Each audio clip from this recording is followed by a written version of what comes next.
말씀 같이 보겠습니다. 말씀은 에레미야 예가 2장 11절부터 22절까지 말씀입니다.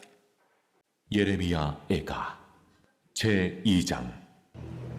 내 눈이 눈물에 상하며 내 창자가 끊어지며 내 간이 땅에 쏟아졌으니 이는 딸 내 백성이 패망하여 어린 자녀와 젖 먹는 아이들이 성읍 길거리에 기절함이로다. 그들이 성읍 길거리에서 상한 자처럼 기절하여 그의 어머니들의 품에서 혼이 떠날 때에 어머니들에게 이르기를, 곡식과 포도주가 어디 있느냐? 딸 예루살렘이여, 내가 무엇으로 네게 증거하며 무엇으로 네게 비유할까? 처녀 딸 시온이여, 내가 무엇으로 네게 비교하여 너를 위로할까?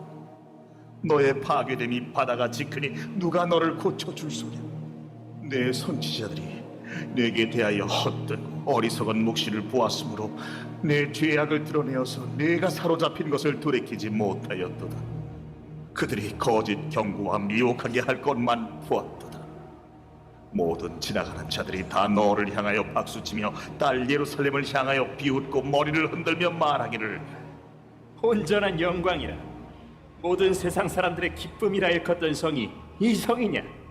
내 모든 원수들은 너를 향하여 그들의 입을 벌리며 비웃고 이를 갈며 말하기를, 우리가 그를 삼켰도다. 우리가 바라던 날이 과연 이 날이라. 우리가 얻기도 하고 보기도 하였다.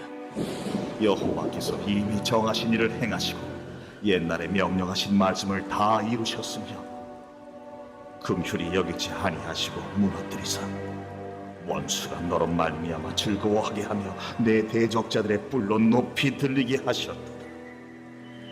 그들의 마음이 주를 향하여 부르짖기를, 딸 시온의 성녀가 너는 밤낮으로 눈물을 강처럼 흘릴지어다.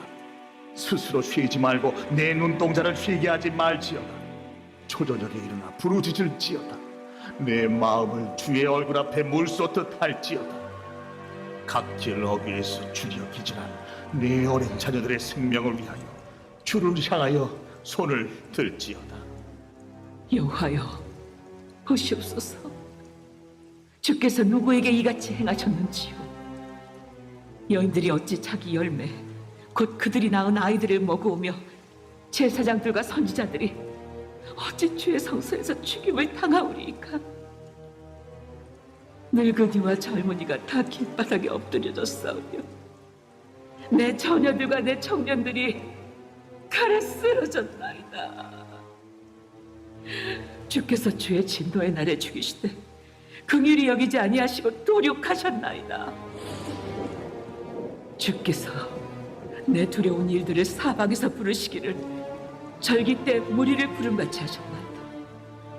여호와께서 진노하시는 날에는 피하거나 남은 자가 없나이다. 내가 낳아 기르는 아이들을 내 원수가 다 멸하였나이다. 말씀의 내용 우리가 들으면 너무 안타까운 내용이죠. 이스라엘 백성의 패망에 대해서 에레미야가 애통하며 쓴 시가 오늘 우리가 본문을 읽은 에레미야 애가입니다. 애통의 시이죠. 이스라엘 멸망을 표현하고 있는데 그냥 저희가 성경으로 읽으면 이렇게 눈에 딱 들어오지가 않는데 우리가 드라마 같이 읽어보면 그 내용의 아픔이나 고통이 여러분들에게 훨씬 더 좀 잘 느껴질 것 같아요. 이 애통이, 이 아픔이 이스라엘 백성이 하나님의 뜻을 어김으로 말미암아 하나님이 오래 기다리셨죠. 한번 1차 경고하셨죠. 북이스라엘이 멸망할 때 722년에 BC 멸망을 경험했어요. 봤어요. 또 한 번 바벨론의 포로 1차 포로로 당하던 BC 605년에 한 번 또 하나님이 경고했어요. 그럼에도 돌이키지 않은 거예요. 하나님 뜻을 계속 어기는 거예요. 하나님부터 멀어지는 거예요.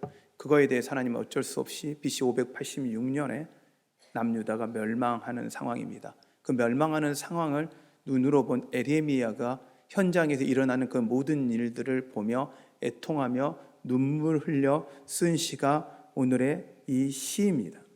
그의 시가 그의 눈물의 고통이 어느 정도인지는 말씀을 통해서도 계속 이야기를 하고는 있는데요. 저는 이 말씀을 보면서 참 힘든 시간을 보냈구나라고 생각을 했는데, 가만 저희들을 돌아보고 우리나라를 돌아보니 지금부터 73년 전에 우리나라 가운데 큰 아픔, 전쟁의 아픔이 있었을 때 그 전쟁의 아픔의 현장이 이와 비슷하더라고요. 사진을 하나 좀 보여주시면요. 수많은 사람들의 죽음 앞에 울고 있는 여인들의 모습이에요. 자기 가족들의 그 죽음 앞에서 울부짖는 여인들의 그 울음소리예요. 또 그 다음 장면을 좀 보여주시면, 쓰러져 있는 아이를 들쳐업고서라도 가고 싶어하는 그 엄마언니, 그리고 먹을 게 없어서 정말 그 주워 먹고 있는 아이, 이 모습이 우리나라 지금으로부터 73년 전 모습이에요. 에레미야의 지금 아픔을 애통하는 그 아픔의 현장이 저희 우리나라의 고스란히 우리나라의 현장이었더라고요. 이걸 보면서 지금 현장에 여기 계시는 분들은 이걸 경험한 세대들이 있으세요? 지금 그걸 견뎌내고 살아오신 분들이 계세요. 근데 에레미야가 이스라엘 그 패망에 대해서 자신이 성경에서 오늘 이렇게 표현하고 있는데 11절에 이럽니다. 내 눈이 눈물에 상하며 내 창자가 끊어지며 내 간이 땅에 쏟아졌으니 라고 말씀을 하고 있어요. 이게 무슨 이야기냐면, 내 눈이 너무 슬프니까 눈물이 너무 많이 나서 눈이 상할 정도라, 눈물이 멈추지가 않는 거예요. 눈이 울면서 짓무러졌는데요. 또 그 울음의 애통의 소리가 단순히 그냥 흐느적거리는 게 아니라 이 부르짖다 보니까 창자가 끊어질 정도의 아픔을 가지고 울고 있는 거예요. 애통하는 거죠. 그러면 간이 쏟아지는 것 같더라. 그 애통에 대한 그 간절한 표현이 저는 오늘 성경에 쓰여져 있는 모습을 보면서 하나님이 우리에게 말씀하시거든요. 애통하는 자는 복이 있나니 하나님이 위로를 받을 것이니라. 애통하는 자는 복이 있다 이야기하는데, 그 애통이 왜 우리에게 복이 될지, 왜 우리가 애통을 해야 되고, 하나님이 원하시는 애통이 무엇이며, 그리고 하나님의 애통을 아는 자들은 어떻게 해야 되는지 오늘 같이 좀 말씀을 나누기를 원합니다. 왜 애통을 해야 할까요? 아픔 때문에요? 성경이 말씀하시니까요. 오늘 말씀해 보면 이렇게 애통하라고 이야기를 합니다. 18절 말씀입니다. 그들의 마음이 주를 향하여 부르짖기를, 딸의 시온의 성벽아 너는 밤낮으로 눈물을 강물처럼 흘릴지어다. 스스로 쉬지 말고 내 눈동자를 쉬게 하지 말지어다. 초저녁에 일어나 부르짖을지어다. 내 마음을 주의 얼굴 앞에 물 쏟듯 할지어다. 갓길 어귀에서 주려 기진한 내 어린 자녀들의 생명을 위하여 주를 향하여 손을 들지어다 하였도다. 울부짖으라고 이야기하는 거예요. 성경은 이야기를 하고 있어요. 근데 왜요? 하나님은요, 애통하는 자를 통해서 일하세요. 하나님이 애통하는 자를 사용하신다는 거죠. 그 애통은요, 하나님의 마음이기 때문이에요. 하나님이 이 심판을 하시면서 하나님이 기쁘냐 즐겁냐 아니에요. 하나님이 침통하신 거예요. 괴로우신 거예요. 그 하나님의 그 괴로운 마음을 알고 그 마음에 합하게 애통한 자를 하나님이 찾고 계십니다. 여러분이 그 애통하는 자가 되십시오. 그러기 위해서 우리가 애통을 왜 해야 되냐? 정말 우리가 애통해야 될 게 뭘 거냐? 우리가 애통하고 있는 게, 여러분이 지금 애통하고 있고 여러분이 기도하는 내용이 어떤 겁니까? 가만 들여다보면 거의 지금 현재 겪고 있는 어려움들을 인해 애통을 하시더라고요. 직장의 문제, 경제의 문제, 사업의 문제, 물질의 문제, 건강의 문제 때문에 하나님께 애통을 해요. 또한 자녀의 문제 때문에 많이 애통하더라고요. 자녀의 결혼, 직장, 가정의 문제들, 그리고 자녀의 일을 위해, 손주들을 위해서 애통을 하시더라고요. 그런데 우리가 진짜 애통해야 되는 건 뭘까? 오늘 성경에 나와 있는 이들의 죽음, 어린아이의 죽음, 아픔 우리가 보잖아요. 근데요, 이 애통보다 더 가슴 아픈 애통이 있잖아요. 이 애통은요, 그냥 죽고 끝나는 거예요. 그렇지만 정말 우리가 애통해야 되는 건 뭐냐? 뭘 애통해야 되냐? 죽어가는 영혼들을 위해 애통하는 여러분 되십시오. 죽어가는 영혼들, 우리가 천국과 지옥을 믿잖아요. 이 땅이 끝이 아니라는 걸 믿잖아요. 이 땅의 끝이라면 죽음을 우리가 애통하고 그들이 누리지 못한 것, 그들이 갖지 못하는 것, 이 땅에 살면서 짧은 인생을 마치는 것, 그것 때문에 애통해야 될 거예요. 그러나 진짜 우리가 애통해야 되는 건 천국과 지옥을 믿고 알고 그것을 아는 사람들이라면 진짜 애통해야 되는 건 죽어가는 영혼들을 위해 애통해야 합니다. 그들을 위해서 함께 부르짖어야 합니다. 지금도 수많은 사람들이, 우리는 지금 예배를 드리고 있지만 수많은 사람들이 하나님을 모르고 죽어가고 있습니다. 그들의 죽음이 안타까운 것이 아니라 하나님을 모르고 죽어가고 하나님을 모르고 살아가는 그 자체가 우리가 애통하고 아파해야 합니다. 그들이 죄에서 떠나 주님께 돌아오도록 우리는 애통을 해야 합니다. 우리는 지옥을 알잖아요. 이 세상이 지옥 같아요. 그래서 한때 우리나라를 헬조선이라고 그랬어요. 저는 헬조선이라는 말을 쓸 때 가슴이 너무 아팠어요. 정말 아팠어요. 왜? 지옥이 어떤 데인데? 왜 헬조선이라고 이야기하냐면 이유가요, 이 젊은이들을 포기 세대라고 이야기해요. 너무 많이 포기한대요. 희망이 없어서 포기한대요. 기대감이 없어서 포기한대요. 아무리 노력해도 얻어지지 않고 그 자리에 쳇바퀴 도는 것 같아서 희망이 없어서 차라리 포기하고 그냥 살겠대요. 그래서 힘들다는 거예요. 그래서 제가 그 힘듦을 좀 들여다봤어요. 지금 시대 친구들이 힘들지는 않다는 게 아니에요. 6.25 이후에 있던 사람들의 심리적으로 힘든 그 지수와 지금 젊은이들이 지금 현재 느끼는 지수와 거의 똑같대요. 거의 똑같대요.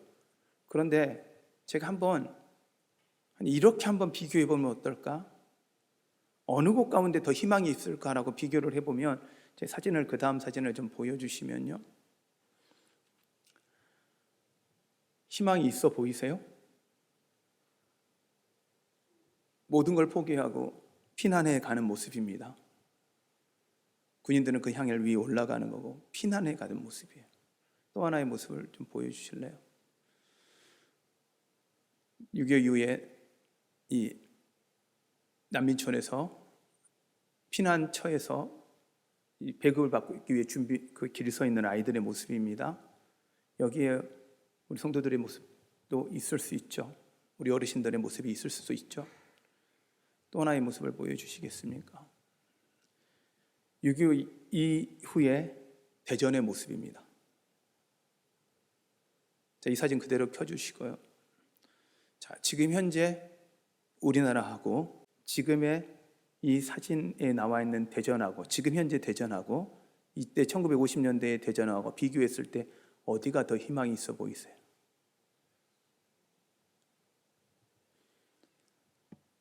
그냥 쉽게 물을게, 어디 가서 살고 싶으세요?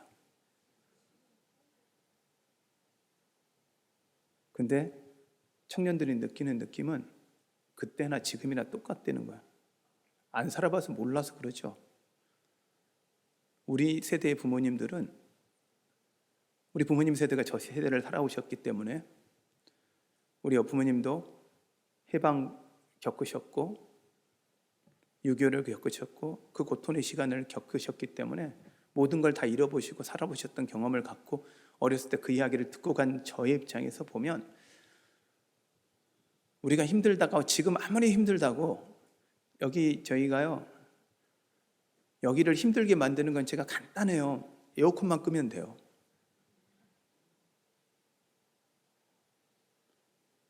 지금 너무 시원하고 좋은데 에어컨만 끄는 순간요, 여러분 이곳이요 갑자기 정말 힘든 곳이 돼요. 저기 에어컨 기대할 수 있어요? 저 때 부모님들은 다른 거 기도 안 하셨어요. 자식 배불리 밥 먹이는 거, 새끼 밥만 먹어도 행복하다 했어요. 그런데 저 시대가 희망이 있어 보입니까? 이 시대가 희망이 있어 보입니까? 라고 이야기를 하면 젊은이들은 이야기하더라고요. 둘 다 희망 없어요. 희망 없어요. 맞죠?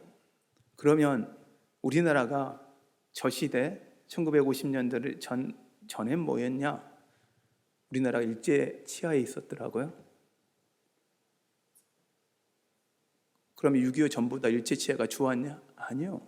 그럼 일제 치하 전에는 어디였냐? 조선이었더라고요. 수많은 침략, 임진왜란부터 시작해서 수많은 침략을 당하며 고통당했던. 또요? 그러면 조선이 이전에는 고구려 편안했을까요? 삼국시대 편안했을까요? 우리나라가요, 역사상 가장 잘 사는 시기가 지금입니다. 지금으로 역사상 우리나라가 가장 부강할 때가 지금입니다. 그럼에도 불구하고 희망이 없대요.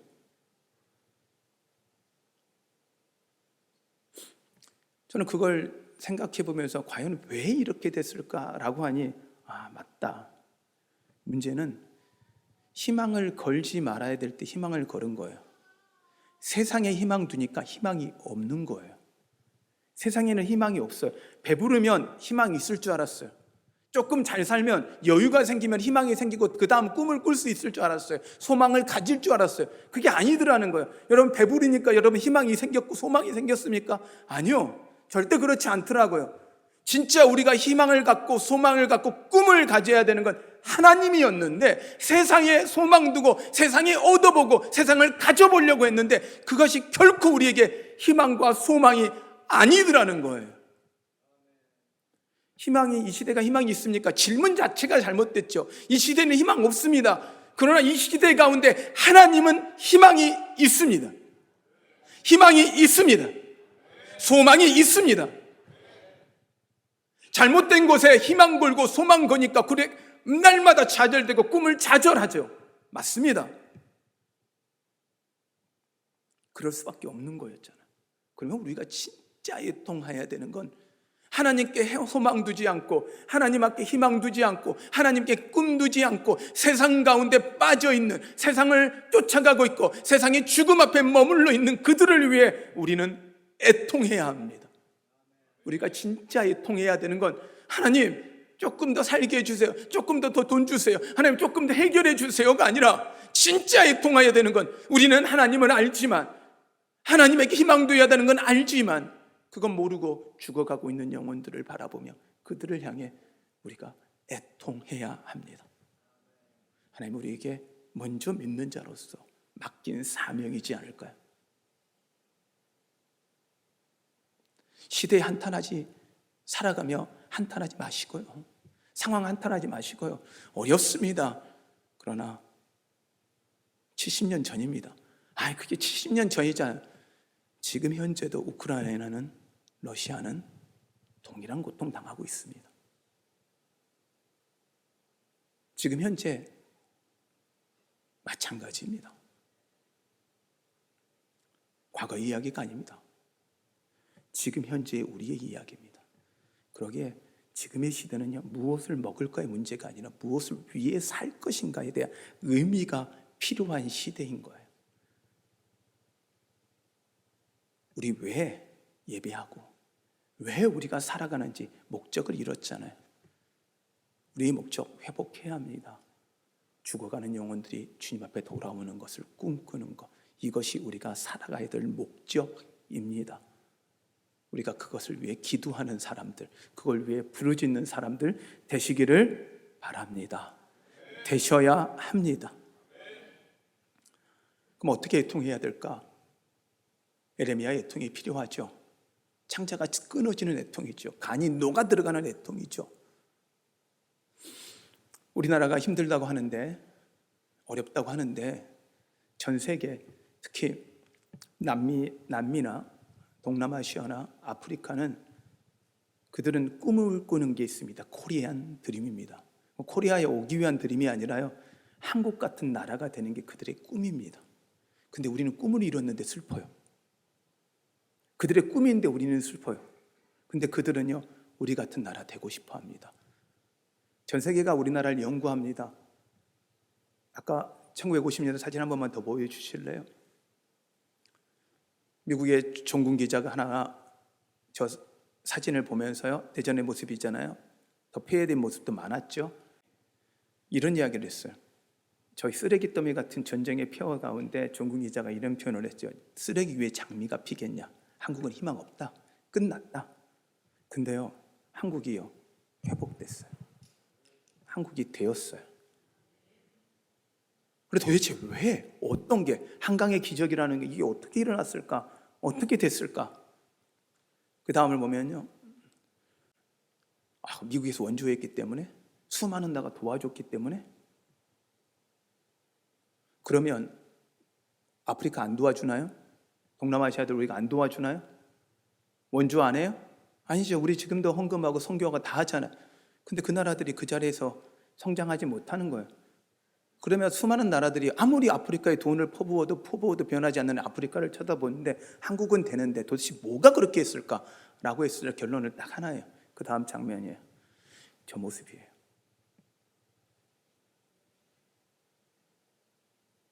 어머니들의 눈물의 기도예요. 전 제 이야기가 아니라 수많은 외국의 학자들이 결국 한국은 기도가 일으켰다. 기도가 일으켰다.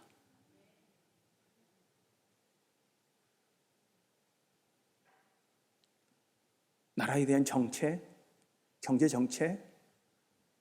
아니요. 민주화 운동? 아니요. 기도가, 이 나라를 위해 애통하며 기도했던 그 수많은 우리들의 선배들의 기도가, 그리고 여러분의 기도가 지금의 한국을 만들었음을 여러분 기억하십시오. 우리는 그거에 대한 끊임없는 고마움, 끊임없는 감사가 있어야 합니다. 그런데 우리가요, 그 기도로 일어난 우리가 나 자신만을 위해 기도하고 나의 가족만을 위해 기도하고 조금 더 넓혀서 나의 교회만을 위해 기도하는 하나님의 마음이 아닌 오직 나를 위한 기도에 머물러 버린 거에 대해서 하나님은 안타까워하는 거예요. 먼저 그의 나라와 그의 의를 구하라고 말씀하시고 하나님의 나라가 이 땅 가운데 임하기를 소원하고 기도하기 부탁했는데 우리는 하나님 우리 잘 살게 해주세요. 그냥 우리가 편안하게 해주세요. 염려 없게 해주세요. 하나님 다른 거 아니고요. 우리 자녀가 그냥 좋은 직장 가고 순탄하고 결혼해서 그냥 편안하게 살게 해주세요. 이 기도에 우리가 머물러 버렸다는 거예요. 근데 그 편안함이 그들의 절망으로 집어넣는 걸 우리는 모르고 있는 거예요. 우리가 진짜 기도해야 되는 건 그들이 하나님에게 소망 두고 하나님께 희망 두고 어떤 상황에서도 그것을 감사함으로 애통하는 자들이 되도록 기도했어야 합니다. 만일 그렇지 않았다면 이제 우리 합시다. 기도합시다. 함께 합시다. 우리 교회가 존재해야 하는 이유, 그런 우리가 돼야 되고 그런 자녀들을 길러내기 위해서 우리가 애통해야 하지 않을까요? 여러분, 우리 한국에 희망이 있으셔서 우셨습니까? 절망 때문에 우셨잖아요. 하나님밖에 바라볼 수 없으니, 오직 하나님밖에 기대할 수 없으니 여러분이 울고 기도하셨잖아요. 근데 그 하나님이 거기에 응답해 주셨잖아요. 그 은혜 누리고 살고 있는 거잖아요. 또한 우린 6월 달에 살면 6월은 보훈의 달이라고 하고 수많은 우리 충국 열사들이 있습니다. 나라를 위해 목숨을 걸었던 분들이 있습니다. 우리들을 위해 목숨을 걸어줬던 분들이 계십니다. 지금도 있고요. 그리고 수많은 순교자들이 있습니다. 믿음이 이 땅 가운데 심어지고 하나님의 교회가 세워지기 위해 눈물을 흘리며 목숨을 걸었던 수많은 사람들이 있습니다. 또한 믿음으로 기도했던 우리 한산학교회 시작하셨던 수많은 우리 교인들, 목사님들, 사모님들 계셨습니다. 믿음의 기도의 사람들이 있었습니다. 우리 그 기도로 지금 현재 우리가 있잖아요. 그럼 어떻게 해야 합니까? 아마 그 시대는 그렇고요. 어렵잖아요. 이게 아니에요. 저는 부탁합니다. 그 은혜를 깨달은 자, 그 은혜를 아는 자, 우리가 이제 희생합시다. 애통 안에는요, 하나님의 마음을 가지고 희생을 다가가는 거예요. 나만 희생하려고 하는 게 아니라 우리 자녀들이요, 이 민족을 향해 하나님의 나라를 위해 애통하며 희생할 수 있는 자녀들로 길러내도록 우리 애통합시다. 만일 우리 자녀들이 믿음의 자녀로 크지 못하였고 그곳에 머물러 못하면 우리가 잘못된 기도였을 거라 생각하고요, 다시 한번 힘이 드시겠지만 다시 한번 애통합시다. 그 자녀들이 주님 앞에 돌아오도록요. 단순히 예수 믿고 잘 되고 복 받으라는 게 아니라 예수 믿고 그들이 죽기를 각오하고 하나님의 나라를 위해 헌신하며 희생을 각오하는 자녀들이 되도록 우리 함께 애통합시다. 편안히 구하는 자, 평안을 구하는 자가 아니라 고통 가운데 하나님의 은혜를 구하는 자, 그런 하나님의 마음을 아는 자들이 우리 기도합시다. 그런 자녀가 되도록 기도합시다. 하나님은 여러분을 사랑하십니다. 믿으십니까? 근데요, 하나님이 여러분을 사랑하시기에 여러분이요, 세상에 소망 두고 세상에 희망 두고 세상에 꿈꾸며 살기를 원치 않습니다. 그런데 천국의 하나님의 나라에 소망, 희망 두지 않고 세상에 희망 두며 그냥 잘 살고 편안하게 구하는 이 삶에서 이제는 하나님을 위해 모든 걸 내려놓을 수 있을 만큼의 그 헌신, 희생했던 그 수많은 선진들의 그 피눈물을 기억하며 감사합시다. 정말 감사하십시오. 누리고 있는 이 모든 것이 은혜임을 고백하십시오.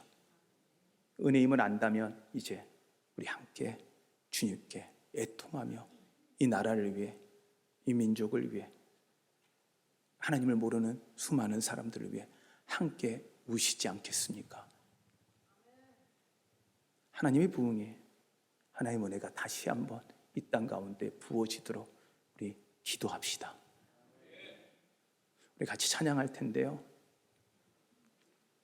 이 찬양 같이 했으면 좋겠습니다.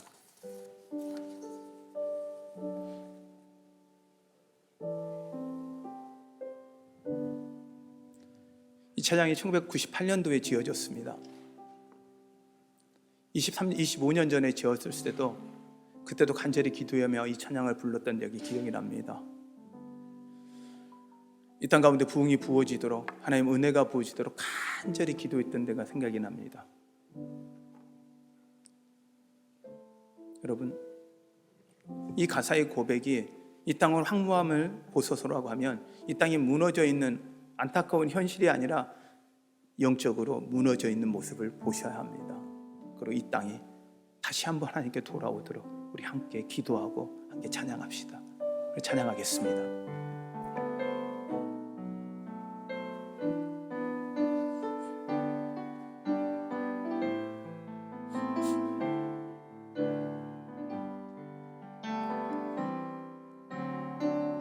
이 땅의 황무함을 보소서. 하늘의 하나님, 긍휼을 베푸시는 주여, 우리의 죄악 용서하소서. 이 땅 고쳐 주소서. 이제 우리 모두 하나 되어 이 땅에 무너진 기초를 다시 쌓을 때 우리의 우상들을 태우시 성령의 불, 성령의 불이 마소서. 부흥의 불길, 부흥의 불길 타오르게 하소서. 진리의 말씀 이 땅 새롭게 하소서. 은혜의 강물, 은혜의 강물 흐르게 하소서. 성령의 바람, 성령의 바람 이제 불어 여호와 오 주의 영광 가득한 새날 주소서 오 주님 나라 이 땅에 임하소서 붕의 불길 타오르게 하소서 진리의 말씀 이 땅 새롭게 하소서 은혜의 강물 흐르게 하소서 성령의 바람 이제 불어와 오 주의 영광 가득한 새날 주소서 오 주님 나라 이 땅에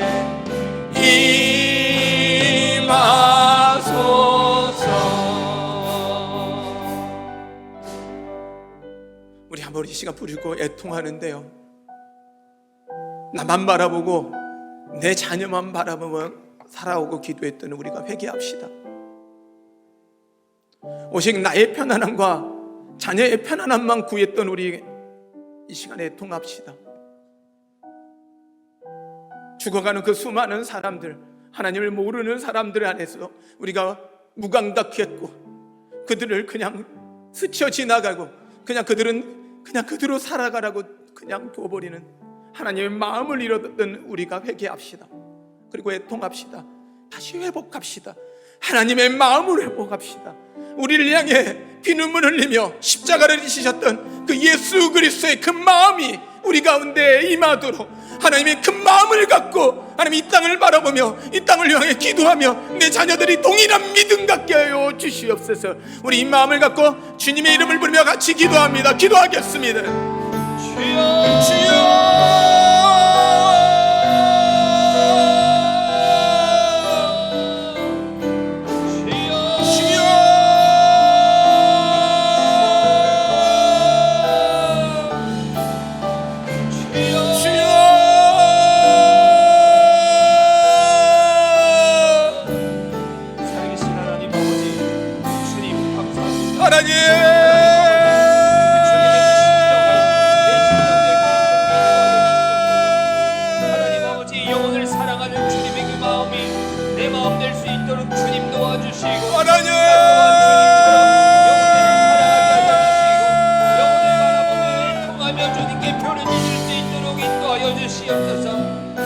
나에게 맡겨주신 그 영혼들의 이름을 부르며 애통하게 하여 주시옵소서. 하나님 아버지, 내 문제만을 위해서 하나님, 내 인생을 위해서 나의 하나님, 생명을 위해서 하나님 내 가족의 행복을 위해서 하나님, 그런 삶이 아니라 참으로 애통해야 될 것들, 참으로 눈물 흘려야 될 하나님, 것들 흘릴 수 있도록 주님 인도하여 주시옵소서. 하나님, 영원한 곳에 우리가 있길 소망합니다. 영원한 곳에 우리의 눈물이 흐르길 아버지, 소망합니다. 하나님, 애통하게 하시옵소서. 내게 허락하여 주시옵소서. 그 애통하는 마음 하나님, 내게 허락하여 주시옵소서. 하나님, 나로 하여금 애통케 하여 주시옵소서. 하나님, 내 문제에 빠져 허우적거리며 하나님 한탄했던 우리를 용서하여 주시옵소서. 세상에 소망 두고 희망 두고 꿈꿀 수 없다고 한탄했던 우리를 용서하시옵소서. 하나님, 눈을 들어 주를 보겠습니다. 그 주님의 마음으로 이 땅을 다시 보겠습니다. 하나님, 하나님의 마음으로 이 땅을 향해 애통하겠습니다. 부르짖겠습니다. 가슴을 찢며 기도하겠습니다. 죽어가는 영혼들 그냥 두지 않겠습니다. 하나님, 우리 안에 그 하나님의 마음을 주시옵소서. 그 하나님의 마음에 애통하는 그 심령을 주시옵소서. 그래야 하나님이 주시는 진정한 위로를 맛보게 하여 주시옵소서. 안타까운 현실 가운데, 해결되지 않은 문제 가운데 하나님 허우적거리지 않게 하시고 이제 주님을 바라보며 승리하고 일어나는 하나님의 백성들 되게 하여 주시옵소서. 성령 하나님, 그들을 손 붙잡아 주시고 함께 해주셔서 주님, 주님의 이름으로 일어서게 하여 주시옵소서. 주님의 나라를 위해 생명 들을 수 있는 저희들 되게 도와 주시옵소서. 주님이 그렇게 하시길 소원하며 예수님의 이름으로 기도하였습니다.